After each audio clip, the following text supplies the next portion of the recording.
Les réunions du printemps du groupe de la Banque mondiale et du Fonds monétaire international prennent fin demain à Washington. Une rencontre de haut niveau s'est tenue entre l'UMOA et le département Afrique du FMI. La croissance économique dans l'espace a été passée au crible. On note que la zone UMOA fait preuve de résilience. Les obstacles actuels ont été identifiés en vue d'apporter des solutions. Président du Conseil des ministres de l'UMOA, le ministre de l'économie et des finances a pris une part active à la réunion. Serge Colléa.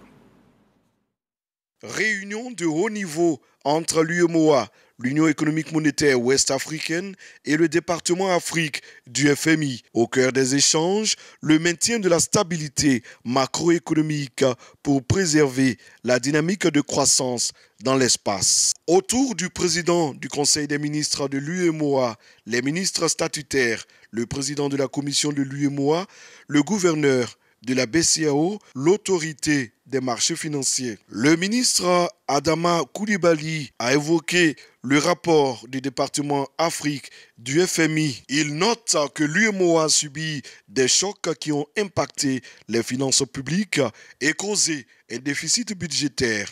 L'Union, a-t-il ajouté, est à pied d'œuvre pour combler les insuffisances. Il ressort de ce rapport qu'il y a effectivement des éléments d'alerte, qu'il faut absolument que les pays de l'Afrique de l'Ouest puissent travailler à assainir davantage les finances publiques en mettant l'accent essentiellement sur la politique budgétaire qui doit soutenir la politique monétaire.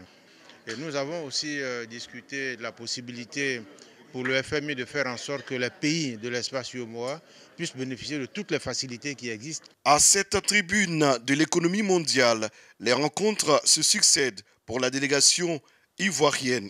Audience au quotidien avec des structures financières et économiques, plénière du comité de développement ou encore session introductive de la 47e réunion du CMFI, le Comité monétaire et financier international. Les membres de la délégation ivoirienne ont aussi échangé avec le directeur général adjoint du Fonds monétaire international. Kenji Okamura a exprimé la confiance du FMI à l'État de Côte d'Ivoire.